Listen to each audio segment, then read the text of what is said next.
Ini kita akan cuba mencermati apakah keutamaan dan apakah cabaran yang telah pun cuba ditangani di sepanjang setahun yang lalu melalui bajet 22, sementara kita menantikan pembentangan bajet 23 ataupun belanjawan 2023 yang akan dibentangkan pada 7 Oktober. Untuk tujuan perbincangan pada malam ini, kami bawakan pengarah belanjawan negara, Datuk Syahrul Anwar bin Sarman sendiri berada di studio. Assalamualaikum, Datuk. Assalamualaikum. Datuk boleh tidur ke waktu-waktu macam ni? InsyaAllah. Lagi 10 hari ni, Datuk. Apa yang berlaku dalam 10 hari ni, Datuk, sebelum bajet ni? Kalau dilihat ini dah tempoh yang terakhir dah. Okay. Kita dah hampir ke muncak untuk kita sampai kepada hari pembentangan bajet pada minggu hadapan. Kebanyakan daripada pegawai-pegawai dah boleh menumpukan sepenuhnya lah untuk kita merumuskan apa yang akan bakal dibentangkan di Dewan Rakyat pada 7 hari bulan nanti. Okey. Tapi dalam 10 hari ini ada kemungkinan berubah lagi beberapa intipati bajet? Sehingga ke masa yang terakhir, Hari-hari, jam terakhir masih boleh berubah? Masih merumus okey. untuk dapatkan yang terbaik lah. Okey, saya boleh bayangkan tekanannya. Saya cuma boleh mengucapkan selamat maju jaya lah kepada Datuk dan pasukan untuk mengendalikan. Saya kira ini juga satu taklif Rabbani, satu tanggungjawab murni, tanggungjawab keagamaan juga untuk memastikan bahawa segala kekayaan dan khazanah negara ini akan dapat ditadbir urus dengan baik. Tetapi kita juga tahu bahawa bajet untuk tahun ini adalah merupakan langkah-langkah awal pasca pandemik 22, dan itu merupakan bajet paling besar dalam sejarah negara kita untuk kita menangani cabaran-cabaran yang ada itu. Bagaimana Datuk melihat ke belakang secara retrospektif pencapaian kita bagi mencapai matlamat bajet 22 itu, Datuk? Okey. Terima kasih kepada Tuan Syed. Saya juga mengambil kesempatan mengucapkan penghargaan kepada pihak RTM yang banyak membantu dalam usaha untuk kita menyampaikan maklumat-maklumat yang tepat kepada rakyat. Seperti mana yang telah Tuan Syed maklumkan, tempoh setahun ni kita berhadapan dengan pelbagai cabaran. Jika kita imbas, kita bermula dengan situasi yang mana kita berhadapan dengan COVID-19. Yeah. Ketika itu kerajaan mengambil langkah memperkenalkan 8 pakej rangsangan ya, dengan nilai lebih kurang 530 bilion, satu jumlah yang agak besar. Saya akui bahawa bajet 2022 apabila ianya dibentangkan, ianya berada pada fasa pemulihan kepada negara.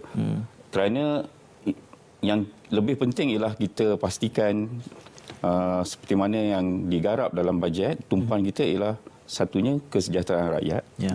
Keduanya ialah berkaitan dengan ketahanan dari perniagaan dan juga bagaimana kita untuk memantapkan kedudukan ekonomi negara. Mungkin sebelum saya ulas apa yang berlaku dalam tempoh setahun, Tuan Syed, saya ingin ambil kesempatan untuk lihat bagaimana proses bajet itu dibuat. Mungkin saya tidak pasti sebelum ini pernah ada penerangan dan sebagainya. Umum mungkin mengetahui bahawa secara kebiasaan bajet negara kita akan bentangkan sekitar bulan Oktober. Ada ketika dulu kita pernah bentang pada bulan September. Ada juga bulan November. Tapi secara umum biasanya kita akan bentangkan pada bulan Oktober. Dan dilihat seperti proses itu hanya berlaku di penghujung. Seperti mana Tuan Syed nyatakan tadi, tempoh 10 hari inikah yang kita bertungkus lumus untuk kita merumuskan apa yang akan dibentangkan. Tetapi proses bajet secara umum kita bermula macam tahun 2023 ini, kalau saya boleh nyatakan, sejak awal bulan Mac kita sudah bermula. Ya, di mana kita akan mengadakan engagement ataupun libat urus dengan semua peringkat, semua pihak-pihak yang berkepentingan. Secara naratif, di Kementerian Kewangan kita akan berhubung dulu dengan kementerian dan agensi kerajaan. Kerana bajet itu adalah melibatkan peruntukan untuk kebanyakannya kepada kementerian dan juga agensi. So, jadinya proses itu berterusan. Selepas kita selesai dengan kementerian, biasanya kalau di jabatan saya atau bahagian saya ni, kita panggil pejabat belanjawan negara, kita ada pegawai-pegawai yang kita panggil BRO. Bro, okey. BRO. BRO. Bro. And then ABRO. Okey. Bro ni Budget Relation Officer. Okey. Ini menjadi sebagai jambatan lah antara kementerian dan Kementerian Kewangan, yang mana pegawai ini yang akan secara langsungnya berhubung dengan kementerian untuk mengenal pasti dan memahami apakah fungsi objektif setiap kementerian, apa keperluan, dan itunya lah yang akan dibawa. Dan pegawai-pegawai ini biasanya sekitar bulan bulan Mei akan mula melakukan libat urus yang intensif dengan kementerian masing-masing. Kerana mereka yang akan menjadi suara untuk bawa ke Kementerian Kewangan, berapa untuk tahun tu, peruntukan yang perlu disediakan dan sebagainya. Satu ada sebut ABRO tadi? Bro dan ABRO? Yes. ABRO ni assistant lah.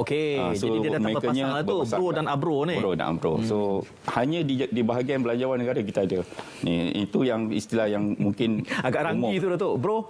Tapi tak jugalah, sebab ada kalanya kalau tak kenal gaya, kementerian pun kadang-kadang orang kata gigil juga dengan klien lah, dengan bro. InsyaAllah. Tapi apa yang penting ialah saya sebutkan tadi proses itu, dan kemudiannya kita akan ada sesi konsultasi yang mana kita berjumpa dengan pihak-pihak, dan di pihak kementerian Menteri Perikanan akan turun ke bawah untuk jelajah di semua negeri, dan kita menjumpa setiap lapisan kumpulan-kumpulan tertentu untuk kita dapatkan pandangan. Dan proses itu berterusan sehingga kinilah. Sehinggalah pada Tuan Syed kata walaupun 10 hari terakhir, adakah ianya berhenti? Tidak. Kita masih juga terus menerima untuk kita dapatkan pandangan supaya bajet yang kita sediakan ini akan nampak seperti satu bajet yang menyeluruh untuk kita manfaatkan kepada semua kumpulan yang kita telah tentukan. Bajet pada 2022, kalau kita balik kepada soalan asal, masa itu tumpuan kita kepada rakyat, kesejahteraan rakyat, ketahanan ekonomi, dari segi perniagaan, dan juga dari segi kemantapan ekonomi, untuk kemantapan ekonomi. Itu 3 fokus yang kita tumpukan, dan semua inisiatif bajet yang kita sediakan menumpukan kepada 3 sektor ini. Sebab itu kalau tahun ini kita akan insya-Allah dibentangkan pada 7 Oktober yang kita akan bentangkan. Kita telah melalui lebih kurang 190 sesi libat urus. Semasa Kementerian Kewangan menganjurkan majlis konsultasi bajet, kita menerima sekitar 242 memorandum berkaitan dengan bajet. Di samping kita juga menyiapkan 6 kertas kenyataan bajet yang untuk kertas konsultasi awam, dan juga berdasarkan portal bajet yang kita kongsikan bersama dengan masyarakat, kita menerima hampir 6,000 maklumat ataupun idea daripada awam. Yang ini yang kita tiap-tiap hari perlu meneliti, apakah isunya, apakah yang boleh ditambah baik dalam kita menyediakan untuk bajet 2023. Bajet 2022, kalau tuan saya ingat, dibentangkan 29 Oktober tahun 2021. Tahun lepas. Dengan tema keluarga Malaysia makmur sejahtera. So jadinya bila kita sentuh berkaitan dengan 3 aspek, itulah tumpuan kita, dan insya-Allah dalam bajet 2023, 3 tumpuan ini jugalah yang kita akan terus berikan. Datuk, saya nak tanya sikit apabila disebut soal pra-kenyataan ini, apa fungsi pra-kenyataan ini? Untuk preview awal? Ianya memberikan gambaran kepada umum dari segi beberapa aspek yang akan kita sentuh, dan untuk kita dapatkan pandangan awal, di mana masyarakat akan mengetahui di mana ada tuju yang kita akan berikan kepada bajet 2023. Dia seperti menyediakan kerangka untuk orang memberikan saranan, begitu. Selalunya pra-kenyataan ini akan keluar bila? Kita dah keluarkan 6 setakat ini, daripada awal berfasa untuk kita lihat feedback yang kita boleh terima daripada masyarakat. Datuk, disebutkan tadi soal 3 tiang seri, saya sebut tiga fokus utama, soal kesejahteraan rakyat, ketahanan perniagaan dan kemantapan ekonomi. Antara aspek-aspek ini mungkin dalam bajet yang lalu ini, yang mana yang kita anggap paling berjaya, paling berkesan, with flying colours lah kalau ada daripada kacamata pengarah belanjawan? Tuan Syed, kalau saya boleh tambah sedikit lah, dari segi apa yang sama ada kita menilai pencapaian bajet 2022, saya rasa banyak angka yang telah dikeluarkan oleh pihak kerajaan maupun bila segolongan masyarakat berbicara mengenai pencapaian bajet. Kalau saya boleh kongsikan antara pencapaian yang pertamanya, kita lihat bila kita sebut bajet ni kita tak boleh lari daripada angka. Mungkin ianya mudah difahami ataupun ianya mungkin hanya segelintir yang mungkin faham akan istilah itu. Kita akan sebut mengenai dari segi KDNK negara. Ya, kalau kita lihat suku keempat pada tahun 2021, kita punya KDNK berada pada 3.6%. Ya.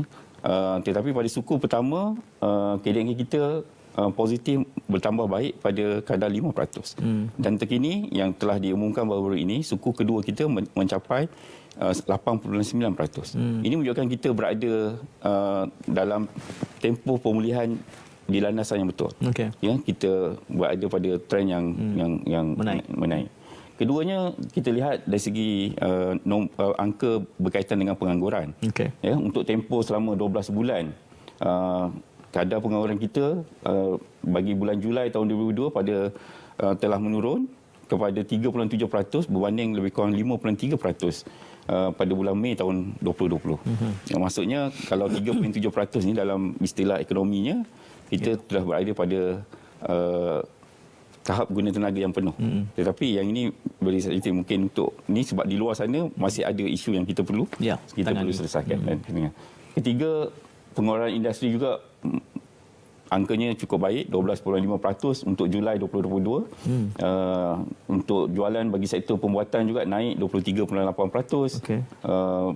Jualan borong, angka-angka ini menunjukkan angka-angka yang positif, yang memberikan kita gambaran bahawa kita apa-apa yang kita sedang laksanakan ini, kita berada pada landasan yang penuh. Dan yang terakhir mungkin kalau saya boleh sentuh ialah industri pelancongan. Kalau Tuan Syed kita tidak maklum ketika pandemik dahulu, ini adalah industri yang paling akhir untuk kita kira bangkit semula. Tetapi kini kita lihat kadar penghunian meningkat lebih 50%. Di mana-mana sekarang pun kalau kita cuba untuk buat tempahan agak sukar. Maksudnya telah ada peningkatan dari segi sektor pelancongan ini, di mana kita lihat kedatangan pelancong juga telah melebihi 1 juta orang sejak kita buka persempadan ekonomi. Sebab itu saya nyatakan bahawa secara umum kita boleh kata ini yang untuk kita mudah ambil berkaitan dengan bajet 2022. Pertama, Tuan Syed nyatakan ini adalah bajet yang terbesar. Kita sediakan 332 bilion untuk tahun 2022. Itu satu komitmen kerajaan untuk membantu terus pemulihan ekonomi negara. Ya. Dan keduanya, kita ada bantuan keluarga Malaysia. Ini juga antara yang kita sediakan cukup besar untuk memberi manfaat khususnya kepada B40. Bantuan keluarga Malaysia melibatkan 8.7 juta penerima dengan peruntukan 8 bilion. Ini tidak pernah kita sediakan sebelum ini. Ini satu angka yang cukup besar. Dan ketiganya ialah bagaimana kita melaksanakan inisiatif bajet dari segi kita menyediakan jaminan pekerjaan. Dalam bajet 2022 kita sebut sasaran kewujudan pekerjaan sebanyak 600,000 ya, untuk kita pastikan bahawa dengan peruntukan 4.8 bilion. Ini semua merangkumi 3 daya tahan tadi yang kita sebut untuk rakyat, untuk perniagaan dan juga untuk ekonomi. Ya. Datuk, kita memahami bahawa bajet 22 itu peruntukan terbesar disebabkan oleh realiti cabaran yang ada. Dari kacamata politik populis ni dia akan tunjukkan bahawa peningkatan itu berterusan. Tapi apakah itu boleh menjadi strategi yang baik bagi 23? Adakah terus mengembangkan berdasarkan kepada keperluan itu? Berarti apakah ia tenable? Apakah ia jadi sesuatu budgeting yang sustainable, yang mapan untuk kita teruskan? Akan dijawab bersama soalan tadi disebut tentang kerjaya. Itu kita akan teruskan bersama pengarah belanjawan negara sekembalinya kita dari berjeda seketika.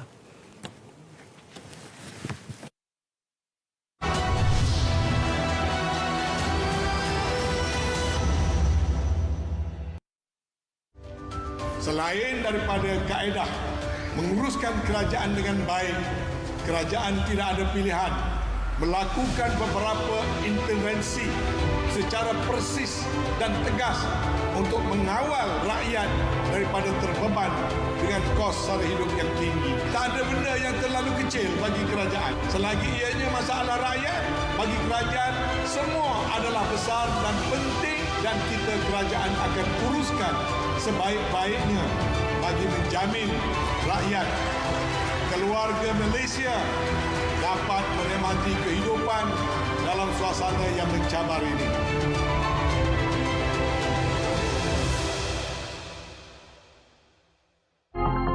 Cadangan bersifat kepentingan kumpulan, puak, imo, kita anggapkan sebagai pandangan peribadi. Kerajaan kekal mengutamakan integriti dalam setiap tindakan-tindakan kerajaan, dan tak ada siapa yang boleh cuba memaksa Yang Amat Berhormat Perdana Menteri melakukan sesuatu yang tidak kena pada keluhuran undang-undang, separation of power dan juga integriti kerajaan keluarga Malaysia.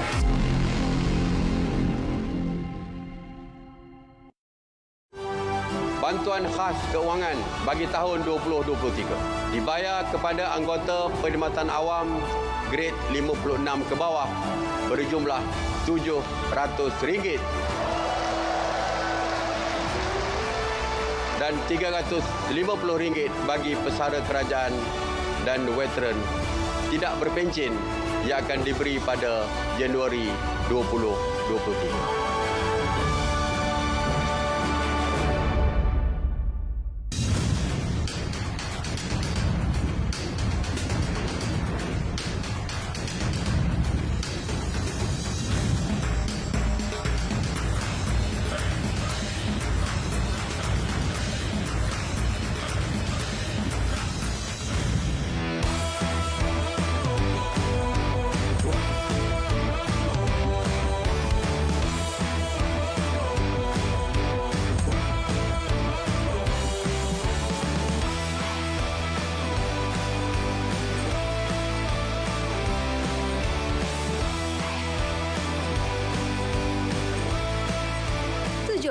tahun menjadi platform utama dalam kuasa viral TV dan radio.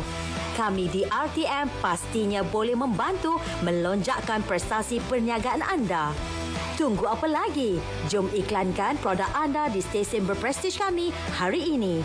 Hubungi maklumat tertera untuk maklumat lanjut. Terbaik RTM 2022. RTM, teman setia anda.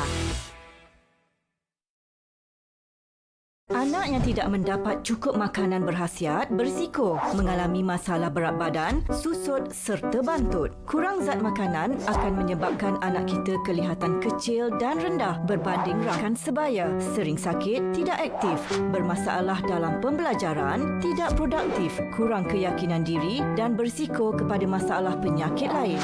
Jadi, pastikan anak kita mendapat makanan yang berkhasiat agar mereka membesar dengan sihat, kuat, bijak dan aktif. Jom jadi anak Malaysia yang tinggi, sihat selamanya.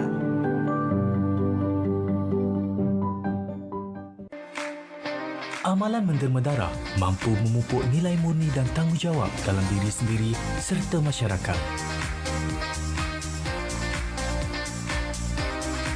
Dengan menderma darah, ia memberikan sinar kepada mereka yang memerlukan.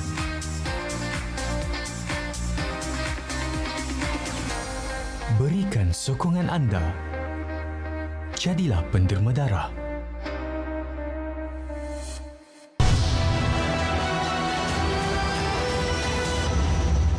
Moratorium dan bantuan kewangan SME terlalu mudah dan ringkas. Syarikat saya, Puraumba Marina Putrajaya, kami dalam F&B and event space memang sangat-sangat terkesan. I think for 2 years, I think we have suffered badly lah. Kami telah menerima moratorium dan juga bantuan kewangan daripada SME. Terlalu mudah dan ringkas untuk menerima itu sebab kami menjaga prestasi kami semasa sebelumnya. Jadi bank percaya dengan kita, jadi dia tunjulkan.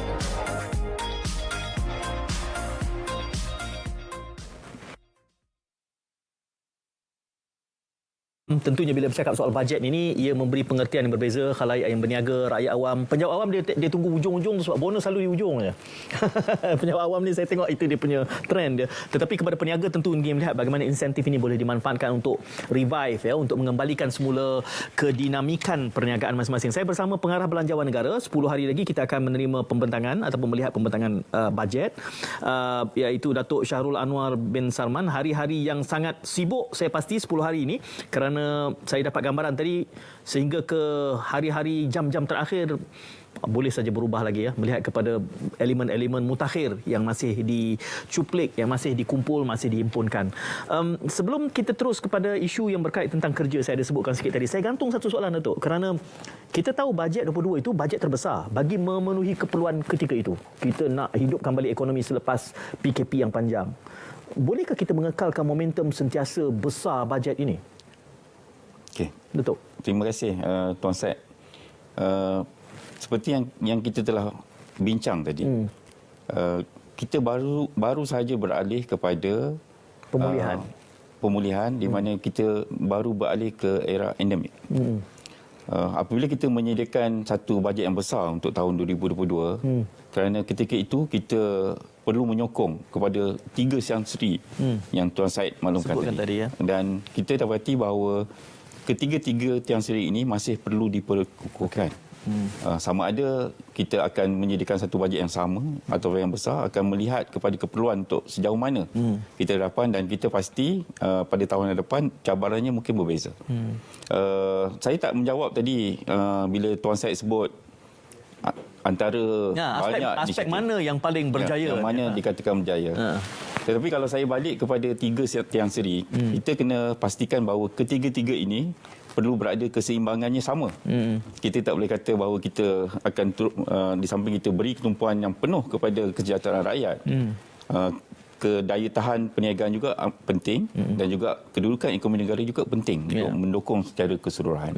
Sebab itu antara yang mungkin dilihat sebagai satu kejayaan kepada pihak kerajaan ialah dalam usaha kita memastikan kelangsungan hidup rakyat dengan kita mengekalkan elemen pekerjaan itu. Kalau Tuan Syed boleh melihat mungkin pihak rakyat kita, satunya kita sediakan bantuan keluarga Malaysia yang secara besar tumpuannya kepada golongan B40. Kita juga memperkenalkan program subsidi upah. Semasa kita lancarkan pakej Prihatin, kita sediakan bantuan kewangan yang kita bayar kepada majikan untuk pastikan dia kekalkan pekerja. Dan ini kebanyakannya kepada PKS ataupun pekerja-pekerja yang bergaji RM4,000 ke bawah. So kerajaan menyediakan subsidi lebih kurang 1,200 untuk tempoh 3 bulan untuk pastikan bahawa pekerja-pekerja ini boleh dikekalkan dalam kita sedang mengharungi tempoh pemulihan tersebut. Kemudiannya dalam bila kita umumkan pula di bawah pakej penjana, kita sambung lagi 3 bulan. So secara keseluruhan 6 bulan tempoh untuk kita sediakan peluang pekerjaan itu.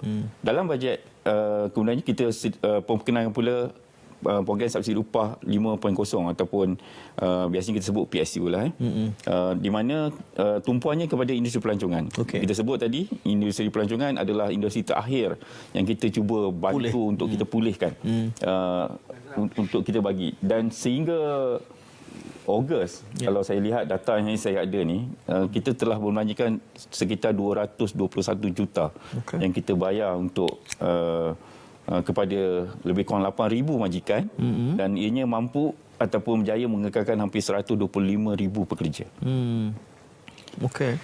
Kita mungkin nampak lihat 125,000 itu individu. Tetapi kalau katakan individu ini berkuasa, maksudnya ramai yang sebenarnya kita cuba bantu. Saya bayangkan begini, Datuk. Bila kita berdepan dengan realiti PKP, ekonomi menguncup. Jadi dengan belanjawan yang terbesar dalam sejarah pada tahun lalu untuk tahun ini, seperti yang Datuk gambarkan, kejayaannya adalah meredam tekanan ini di peringkat rakyat, di peringkat akar umbi. Jadi saya kira kita harus berterima kasih di atas usaha itu. Dan saya gambarkan juga tadi bajet ni beri makna yang berbeza kepada khalayak berbeza. Rakyat dia lihat bagaimana ini boleh membantu dia mengurangkan tekanan.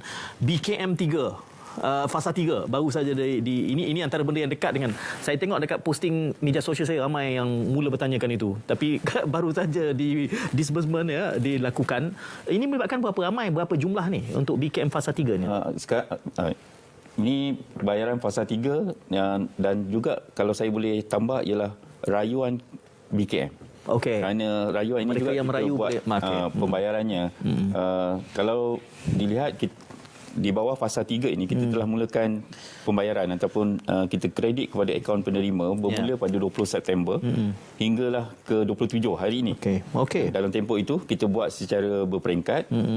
Sebelum saya hadir tadi Tuan Syed, saya sempatlah semak sekejap dari segi peratusan tu dan saya dimaklumkan dari segi hampir 95%. Okey. Penerima yang patut menerima bayaran BKM untuk fasa 3 ini telah menerima dalam akaun masing-masing. 5% ni seperti umum kita tahu sebab bayaran BKM ni kita kreditkan terus kepada akaun. Tetapi ada juga segelintir yang mana masih kita buat secara tunai, terutama yang berada di pendalaman. Masyarakat orang asli, golongan warga tua, warga emas yang mana kita masih meneruskan pembayaran secara tunai ini. Saya peringkat yang ini kita akan buat secara berterusan sehingga 31 Disember. Biasanya mereka akan membuat penebusan di Bank Simpanan Nasional. Tetapi yang betul-betul di pendalaman macam di Sabah, di Sarawak, kita ada program yang mana pegawai-pegawai kita dengan bantuan daripada kerajaan negeri, lembaga hasil dan juga pembenaran di Sabah dan Sarawak membantu untuk turun sehingga ke tempat-tempat yang mana itu untuk kita berikan program pemberian secara tunai. Secara keseluruhan kita untuk fasa 3 ini kita telah pembayaran yang telah dibuat ialah lebih kurang 2.2 bilion untuk 8.7 juta penerima. Yang ini melibatkan kategori yang biasa dalam struktur BKM itu, isi rumah warga emas, bujang, tiada pasangan dan juga bujang. Dan seperti yang saya kata, elemen untuk fasa 3 ni ada elemen rayuan. Kita menerima hampir 200,000 rayuan. Dan pada untuk fasa 3 ni sebanyak 80,000 telah diluluskan. Siapa yang dibenarkan merayu ini? Ini yang mana pada fasa pertama dan kedua yang masih memohon, tetapi telah tidak diluluskan dan kita telah buka tempoh untuk rayuan bagi tujuan fasa 3 di mana 80,000 telah mendapat kelulusan, di mana 80,000 ini akan mendapat bayaran yang pada fasa pertama, fasa kedua dan fasa ketiga. So dia boleh mencecah hingga lebih kurang 2,000 keseluruhan bayaran untuk tempoh tersebut, di mana penerima-penerima ini maksudnya selain daripada yang biasa, biasanya kalau bayaran fasa 3 ni lebih kurang sekitar RM900. Tapi untuk penerima BKM yang termasuk rayuan, dia akan dapat keseluruhan daripada fasa pertama, fasa kedua dan ketiga. Datuk banyak bercakap tadi soal di peringkat awal kejayaannya adalah untuk meredam tekanan daripada COVID sebagai tindak balas daripada tekanan ekonomi yang menguncup di era COVID. Dan ada satu yang menarik untuk kita ulas ini adalah soal inisiatif jamin kerja. Kerana itu penting apabila ramai yang tadi pelancongan hampir runtuh sepenuhnya. Jadi ini kita akan tangani selepas kita berehat terlebih dahulu. Kita berjeda seketika.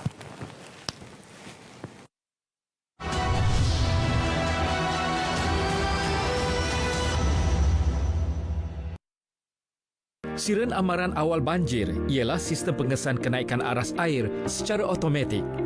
Sistem ini dilengkapi dengan pembesar suara akustik, sistem pemantauan bersepadu dan menggunakan sistem solar sepenuhnya.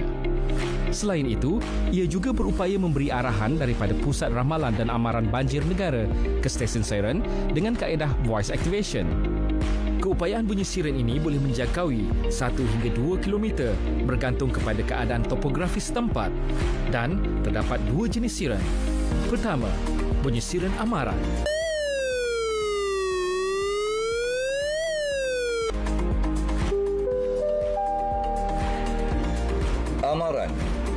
Air sungai telah melebihi aras amaran. Semboyannya kedengaran apabila air sungai melepasi aras amaran dan penduduk diminta bersiap sedia untuk berpindah. Kedua, bunyi siren bahaya.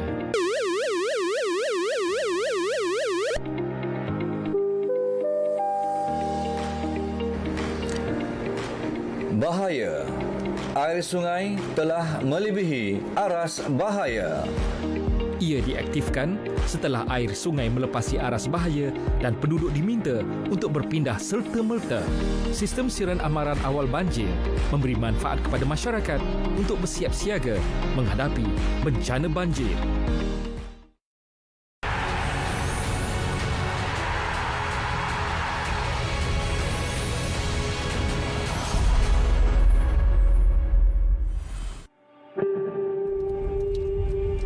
Kakak, jangan buat macam tu. Kenapa? Kan ayah ada bagi tahu dulu, tak baik buang sampah merata-rata. Berdosa tau.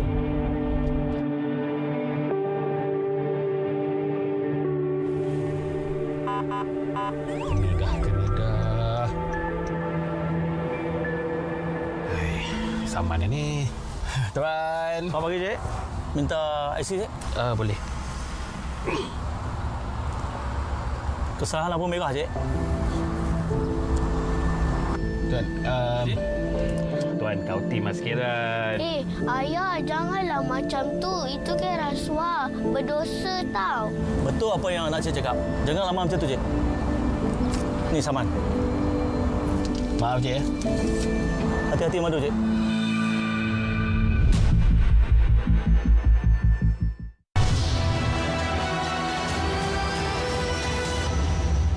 Dengan menyertai skim penempatan dan latihan ini, saya dapat melihat hala tuju yang lebih jelas dan bermakna.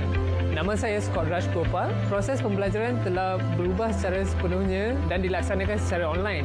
Saya mula rasa risau sama ada saya dapat menamatkan pengajian saya dalam tempoh yang ditetapkan ataupun tidak. Bantuan yang sangat berguna bagi seseorang macam saya ialah inisiatif yang dapat memberi saya nilai tambah dan dapat meningkatkan kemahiran insaniah sebagai persediaan untuk saya ceburi bidang yang saya minati.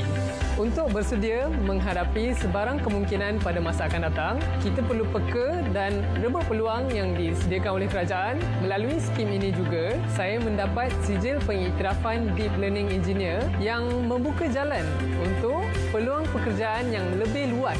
Terima kasih Perdana Menteri Malaysia dan Menteri Sumber Manusia untuk inisiatif penjana HRDF ini kerana telah banyak membantu graduan seperti saya.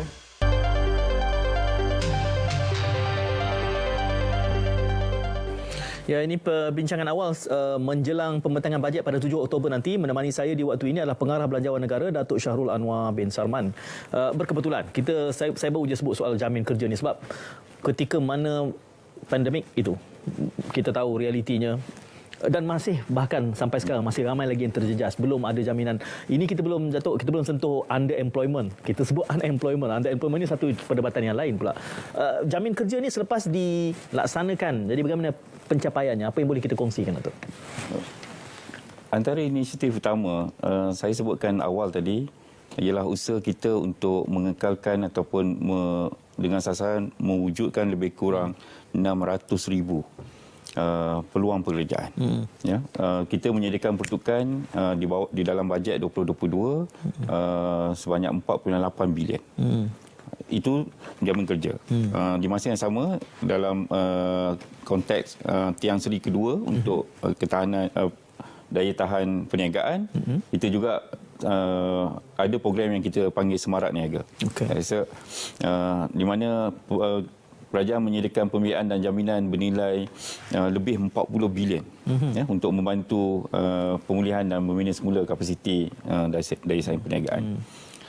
Sehingga kini kalau dilihat dari segi statistik yang kita ada berdasarkan daripada program jamin atau inisiatif jamin kerja keluarga Malaysia, lebih kurang 150,000 rakyat telah kita bantu untuk mendapatkan pekerjaan, di mana sementara bagi program Semarak Niaga pula kita telah memberikan manfaat lebih kurang 33,000 perniagaan.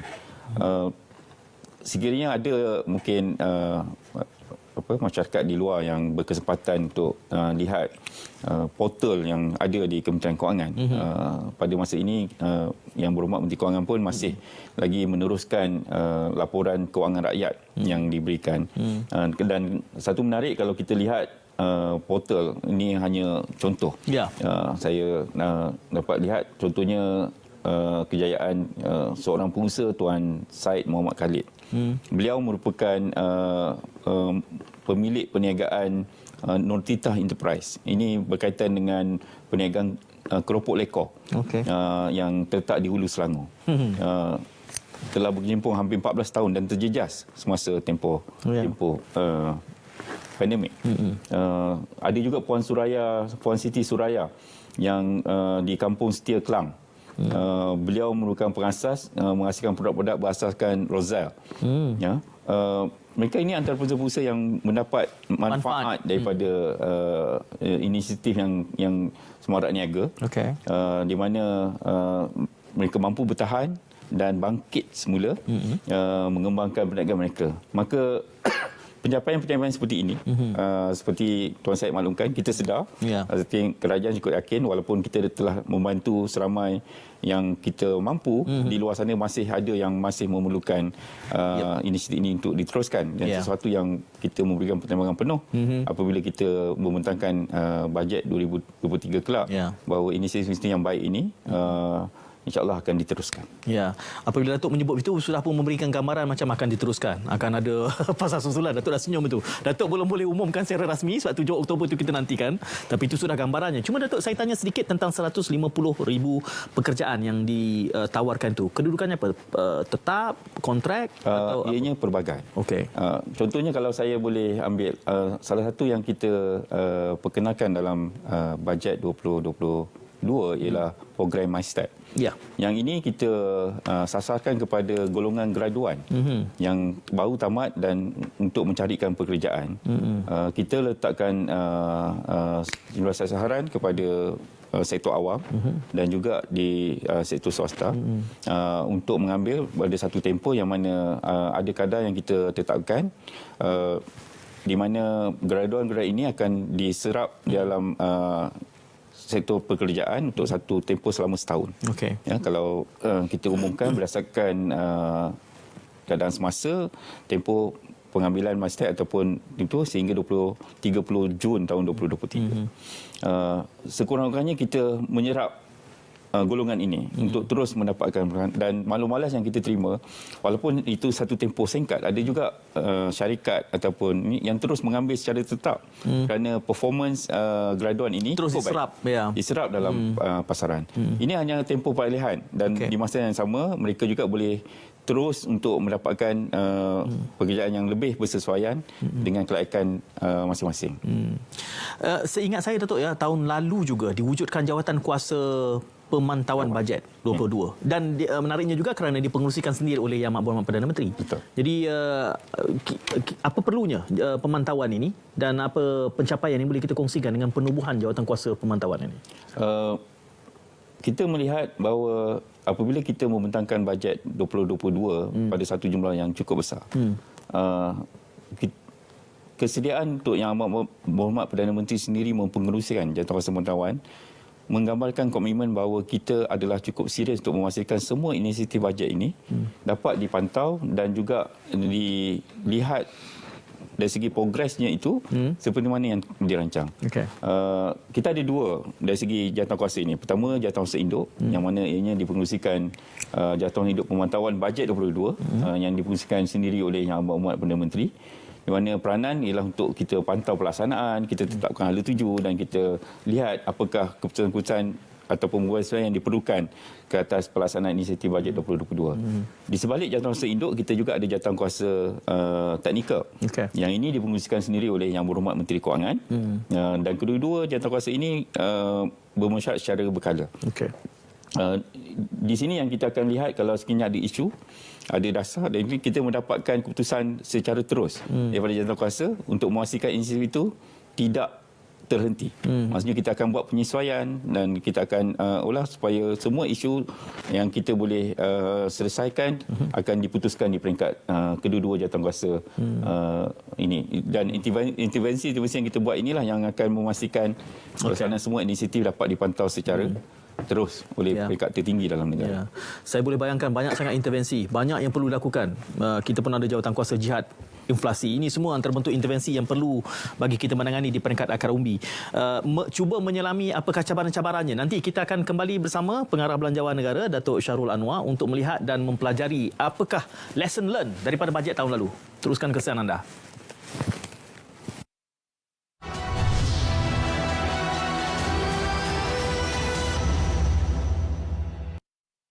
Lidah ni memang tak bertulang, tapi mampu menjatuhkan negara.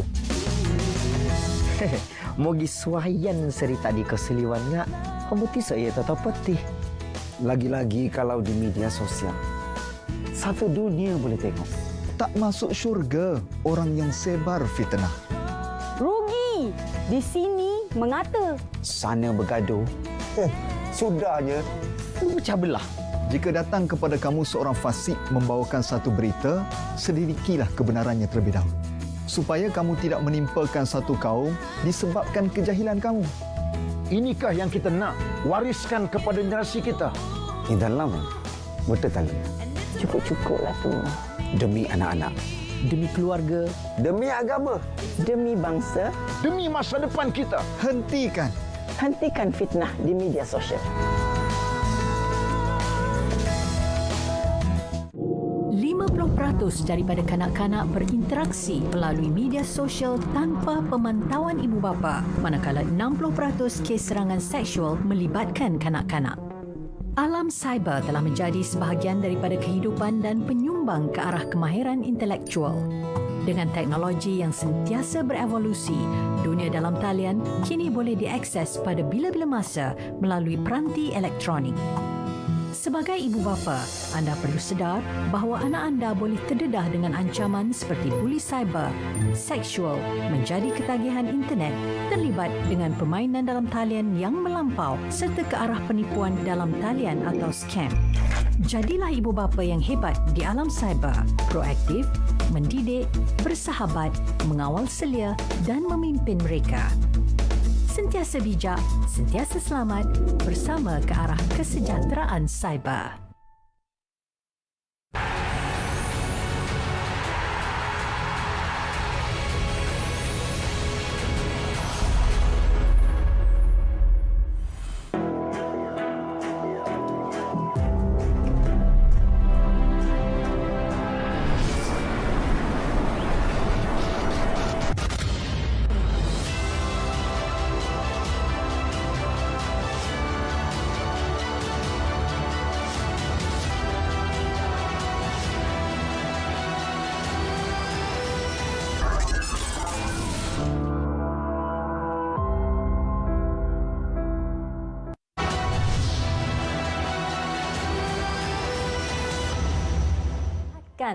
Keupayaan sendiri. Kalau minat nak buat apa, teruskan, pergi cuba. Walaupun saya OKU, tapi saya memang tak boleh duduk diam-diam di rumahnya. Sebelum PKP, saya mengajar berenang. Saya mesti nak cari peluang lain. Saya tak boleh limitkan saya punya keupayaan hanya mengajar berenang. Mungkin saya ada kemahiran yang lain, saya nak belajar. Saya bina kawan share dengan saya, penjana HRDF ada banyak kursus. Mungkin make up sesuai untuk OKU. Macam saya tak pernah menceburi dalam bidang persolekan. Tetapi selepas saya ambil kursus dalam penjana HRDF, saya sudah ada asas. Terima kasih kerajaan untuk peluang ini.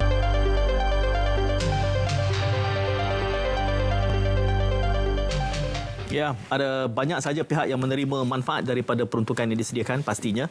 Namun cabaran kita juga kompleks kerana ya keperluan masyarakat pelbagai. Saya boleh bayangkan cabarannya kerana bila Datuk kata di awal tadi ada berapa 6,000 respon balas.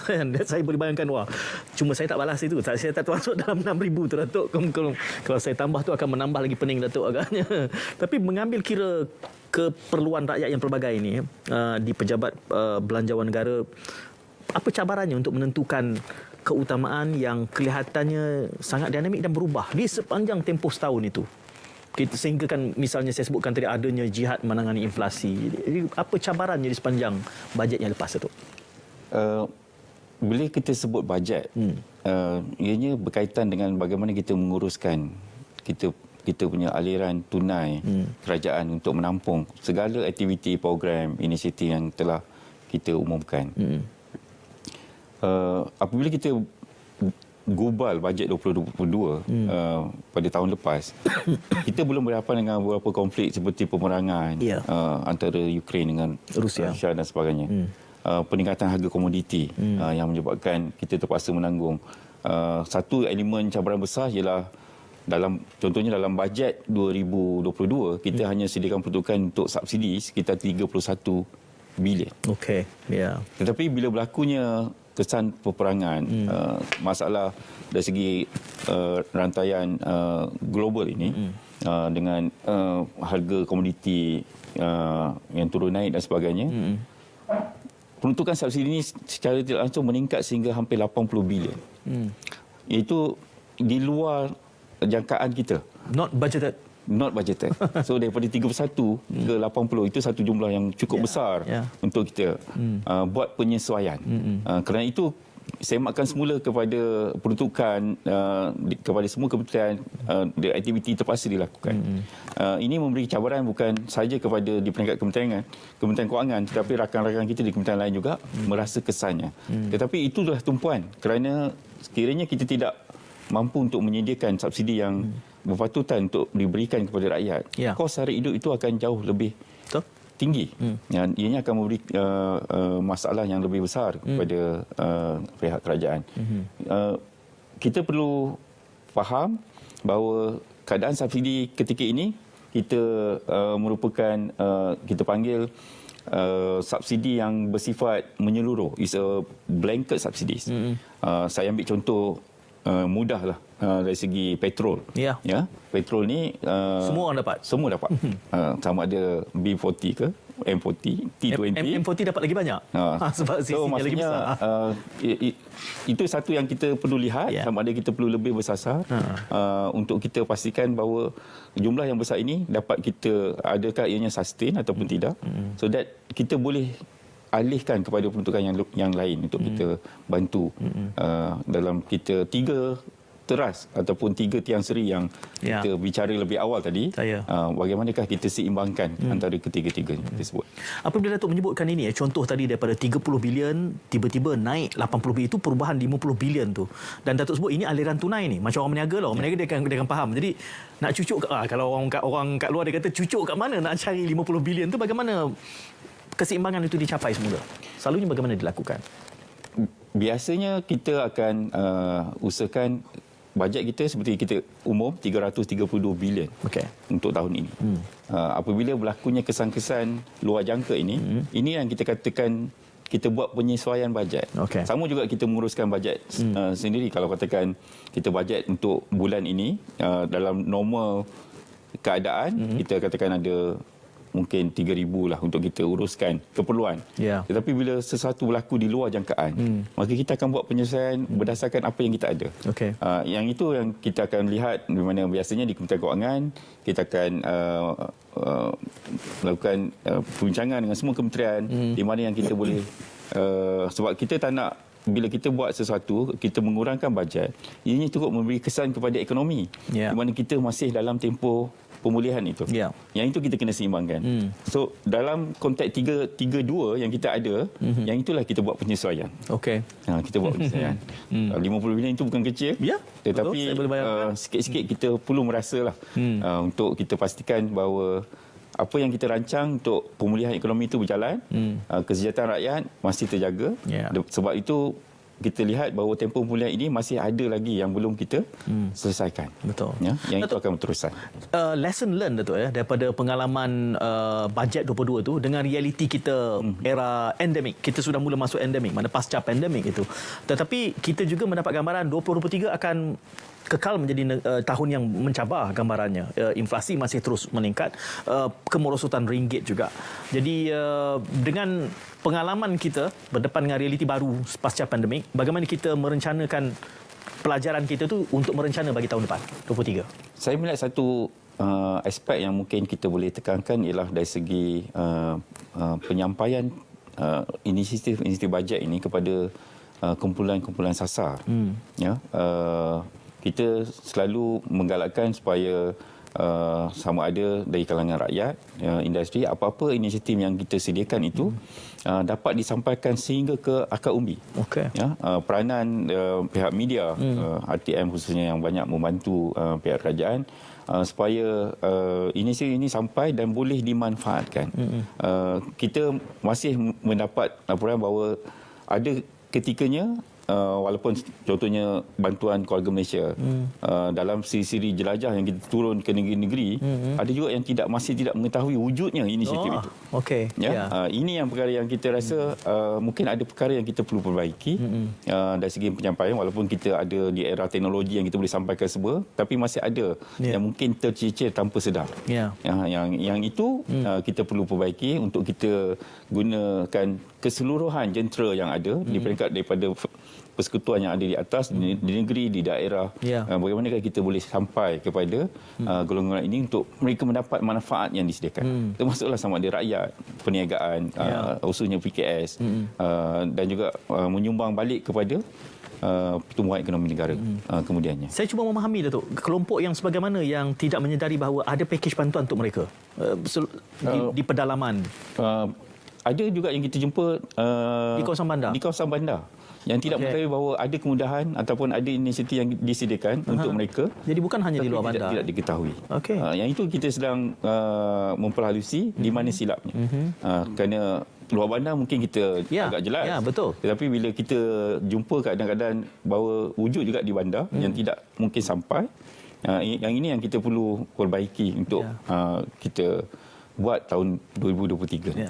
Saya bayangkan strata kepimpinan masyarakat di peringkat taman, di peringkat kondominium, apartmen, dia sepatutnya sudah pun boleh mengenal pasti siapa yang harus dibantu. Itu menjadi satu cabaran juga untuk kita memahami cabaran penyebaran maklumat ini. Dia tak realise bahawa ini package khusus untuk dia, tapi tidak sampai pada dia. Mungkin kecil dari segi nilainya, tapi sekurang-kurangnya kita ingin pastikan bahawa mereka yang patut dibantu mendapatkan manfaat. Sebab itu dalam konsep yang dibawa oleh Yang Berhormat Menteri Keluarga Malaysia ini, kita mengambil inisiatif untuk sebagai satu keluarga yang besar, kita melihat bahawa apa-apa yang disediakan kerajaan itu betul-betul memberikan manfaat kepada keluarga Malaysia itu. Saya bayangkan, Datuk, mungkin pemimpin lokal dia boleh lihat 200,500, 400 dia rasa kecil. Ini tak apalah kalau dia tak dapat, tapi kepada realiti mereka yang sukar, 200 bahkan adalah nilai yang cukup besar pada mereka. Jadi itu sama-sama untuk kita menggembling kepimpinan di pelbagai peringkat. Jadi untuk tempoh ini, Datuk, katanya masih boleh bagi saranan lagi. Datuk masih boleh dengar saya punya mengomel lagi soal bajet ini, Datuk, dalam tempoh 10 hari ini. Di mana kalau masih terus ingin memberikan saranan, komentar ke mana? Saya kira di peringkat kami di Kementerian Kewangan khususnya kita masih meneliti forum-forum di media di mana saya lihat di RTM juga setiap hari masih ada lagi bicara-bicara berkaitan dengan penyediaan bajet 2023. Seperti yang kata, kita dah memang ada struktur yang mana kita mendapatkan maklum balas secara terus daripada golongan, dan bila kita menyediakan portal khusus untuk bajet juga, sebenarnya ini kita menerima beribu maklum balas yang mana semuanya diteliti secara terperinci untuk kita garapkan penggualan bajet 2023 dalam tempoh 10 hari ini. Masih ada ruang di mana contohnya melalui media, kita masih menerima email dan sebagainya, dan kita akan ambil kira sehingga ke masa yang terdekat lah untuk kita rumus dan kita simpulkan. Datuk masih dengar masih kita dengar. tak boleh menutup secara terus untuk kita ni, kerana mungkin esok lusa ada isu berbeza yang perlu kita tangani, yang boleh kita masukkan dalam bajet untuk kita simpulkan. Ya. Kita wawarkan semula Datuk pembentangan bajet tahun ini pada 7 Oktober. Kami nantikan di RTM pukul berapa nanti? Bajet 2023 di Dewan Rakyat pada 7 Oktober 2023 pada jam 4 petang. Akan disampaikan seperti biasalah, insyaAllah oleh Yang Berhormat Menteri Kewangan. Baik. Itu temu janji kita pembentangan bajet untuk tahun ini dan ada beberapa indikasi di sepanjang perbincangan tadi, walaupun saya tahu Datuk tak boleh nak disclose, mewar-warkan lebih awal, tetapi ada beberapa petunjuk daripada pengarah belanjawan. Terima kasih kepada Datuk Syarul Anwar Sarman menemani kita selama 1 jam dan kita nantikan pembentangannya nanti. Pastinya kami di RTM juga akan terus mewar-warkan perkembangannya pra-bajet, pembentangan pasca bajet. Teruskan kesihatan anda. Jumpa lagi. Assalamualaikum. Salam muhibah.